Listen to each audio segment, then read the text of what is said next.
இப்போ நம்ம எங்கே போகிறோம்?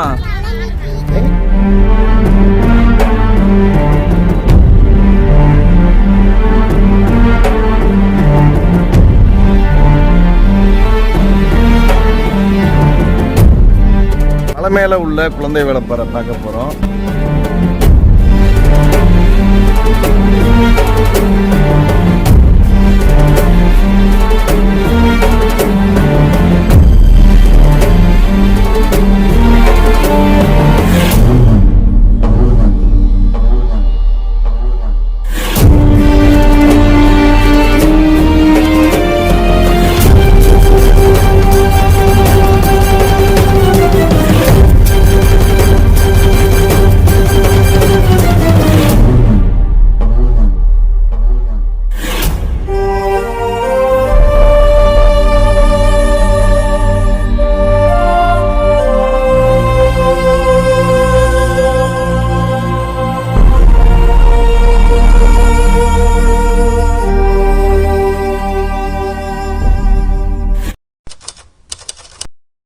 பாருங்க, கணக்கம்பட்டி ஓம் ஸ்ரீ சத்குரு பழனிசாமி சுவாமிகள் ஜீவசமாதி செல்லும் வழி 400 மீட்டர் இடதுபுறம்.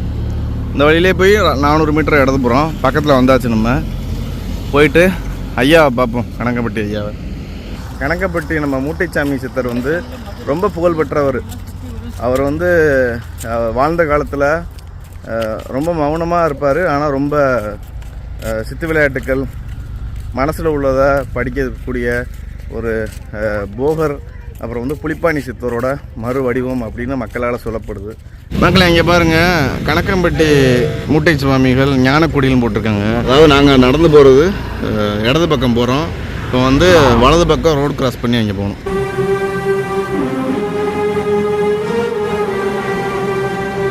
ஐயா அவர்கள் ஜோதியாக முன்பு அவர்கள் பிறந்த வாழ்ந்த வீட்டை இந்த அறக்கட்டளைக்கு பதிவு செய்தார். பரவாயில்லையே, அவர் வாழ்ந்த வீடு போல இருக்குது. அதுதான் ஞானக்குடியிலும் போட்டிருக்காங்க.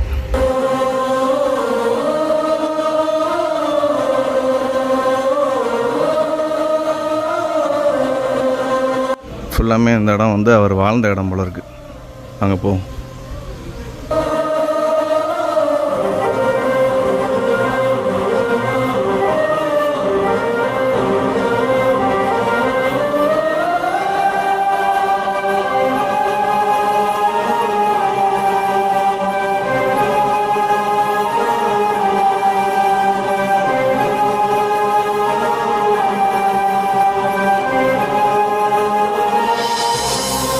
மக்களை பாருங்கள், நம்ம வந்து சத்குரு ஐயாவோட அவர் பிறந்து வளர்ந்த இடத்துல சாப்பிட்டுக்கிட்டு இருக்கோம். அன்னதானம் பாருங்கள், நம்ம மக்கள் எல்லோரும் சாப்பிட்டுக்கிட்டு இருக்காங்க. பின்னாடி இருக்குது பாருங்கள், அந்த வீட்டில் தான் பிறந்து வளர்ந்தது. சாப்பாடு வீட்டாட்களே பண்ணுறதா? அப்போ இங்கே இருக்கிறவங்களும் அவங்க வீட்டாளுக்கு தானே?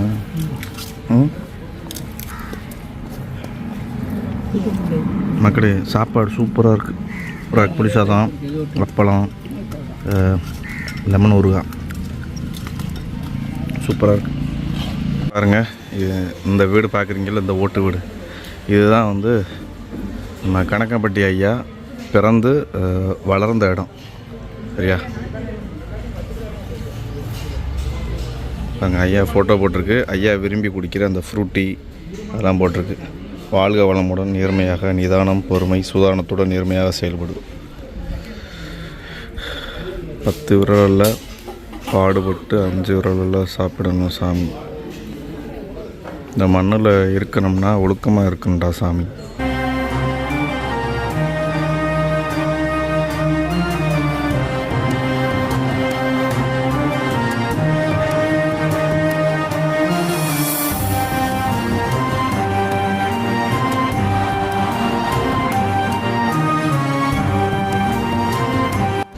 பாருங்க மக்களே, இந்த ஓட்டு வீடு தான் ஐயா வாழ்ந்த வீடு.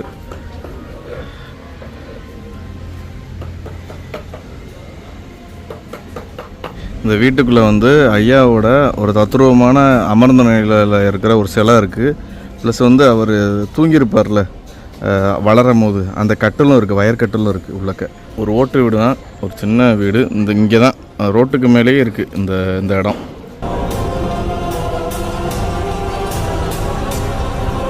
கணக்கம்பட்டி சித்தர் பிறந்து அந்த வளர்ந்த இடத்த விட்டு போகிறோம். அவரோட வீடு அந்த இடத்த விட்டு போகிறோம். போயிட்டு ஒரு 1.5 கிலோமீட்டரில் அவர் ஜீவசமாதியான இடம் இருக்குது. அங்கே தான் அவர் ரொம்ப காலம் வாழ்ந்தாராம். அந்த இடத்துக்கு போவோம். அங்கேயும் வந்து அன்னதானம் போடுறாங்க, பெரிய லெவலில் போடுவாங்க. அது வந்து அவர் ஜீவசமாதியான இடம். வாங்க போவோம்.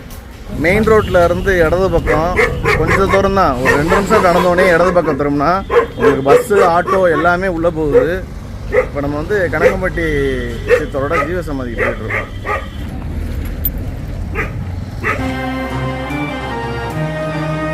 கனகம்பட்டியாரோட ஜீவசமாதிக்கு வந்தாச்சு. வேறு லெவலில் இருக்குது. இந்த இடத்துல பாருங்கள், விரிய மரம்னு மக்கள் வந்து சுற்றிக்கிட்டு கயிறு கட்டிக்கிட்டு இருக்காங்க. சூப்பராக இருக்குது.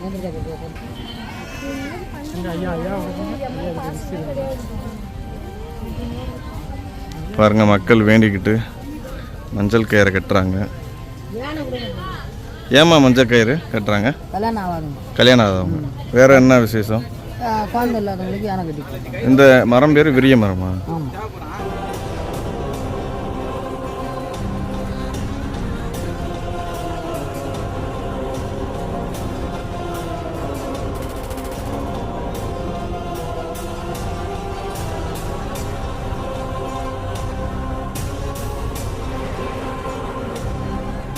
உள்ளே நுழைஞ்சோனையே விரிய மரம் இருக்குது பாருங்கள். இதில் இருந்தே ஜீவசமாதி ஸ்டார்ட் ஆயிரும். ஜீவசமாதிங்கிறது அங்கே ஒரு செட்டில் இருக்குது. இதில் இருந்து ஸ்டார்ட் ஆயிரும். நம்ம வரிசையாக பார்த்துக்கிட்டே போவோம். முரட்டுத்தனமான கிணறு போய்கிட்டே இருக்கே. தண்ணி கிடக்கு சூப்பராக இருக்குது.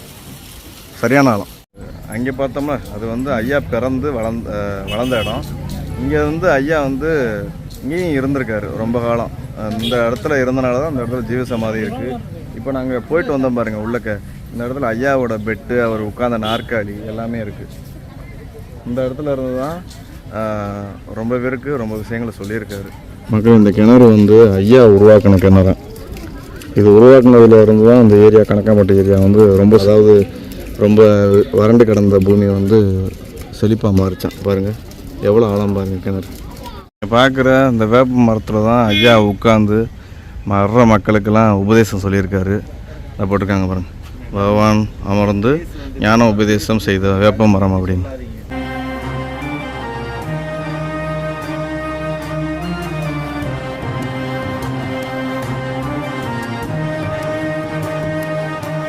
உங்கள் சுமைகளை இவ்விடத்தில் இறக்கி வைத்து விட்டு நிம்மதியாக செல்லுங்கள். ஐயா வந்து வர்ற மக்களை இந்த வேப்ப மரத்தை தான் சுத்த சொல்லுவார் போல இருக்குது. 108 தடவை அந்த மாதிரி இந்த இடத்துல உட்காந்து தான் உபதேசம் சொல்லியிருக்காரு. ரொம்ப மக்களோட குறைகளை வந்து தீர்த்திருக்காரு. நல்லா ஜெயின்னு இருக்குது மக்களே. ரொம்ப மக்கள் வந்து நம்ம கனகம்பட்டி ஐயா வந்து நம்புகிறாங்க. அவர் சொன்ன எல்லா விஷயத்தையும் இன்னமும் மக்கள் வந்து ரொம்ப நம்புகிறாங்க. ஏன்னா அவரோட வாக்கு வந்து அவ்வளோ சுத்தமாக, அவ்வளோ நேர்மையாக இருக்கும். கரெக்டான வாக்கு கொடுத்துருக்காரு. அதனால தான் இங்கே வந்து இவ்வளோ மக்கள் வராங்க பாருங்கள். இது என்னம்மா ஐயாவுக்கு படைப்பாங்களா? ரெண்டையும் கொடுப்பாங்க.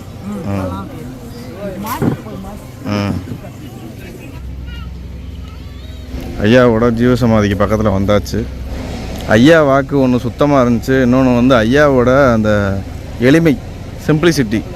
அவரை மாதிரி பாருங்களேன், எப்பயுமே அந்த மாதிரி ரொம்ப சிம்பிளாக தான் இருப்பார். அவருக்கு பாருங்கள் தங்குற வசதி எல்லாமே இருக்குது. இதுக்குள்ளே தான் ஜீவசமாதிக்குள்ளே போகணும். மக்களே, நீங்கள் பார்க்குறது தான் ஐயாவோட ஜீவசமாதி.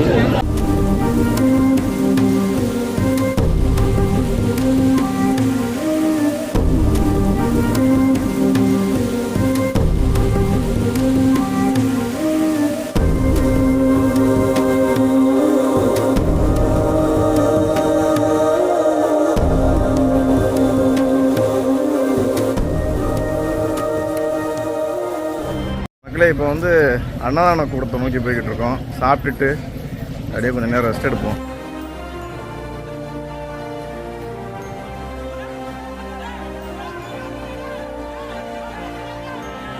மாதிரி வாசகங்கள் வந்து நீங்கள் இந்த கோவில் ஃபுல்லாமே பார்க்கலாம். அதாவது இந்த ஜீவசமாதி ஃபுல்லாமே பார்க்கலாம்.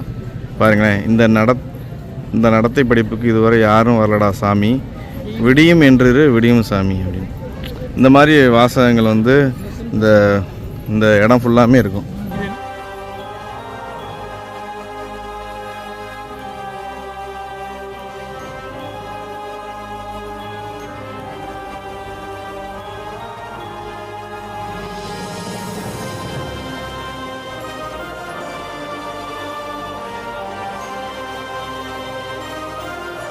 மக்களை உள்ளக்க வந்து சாம்பார், ரசம், அப்புறம் பூசணிக்காய் தொக்கு இதெல்லாம் வச்சுருந்தாங்க.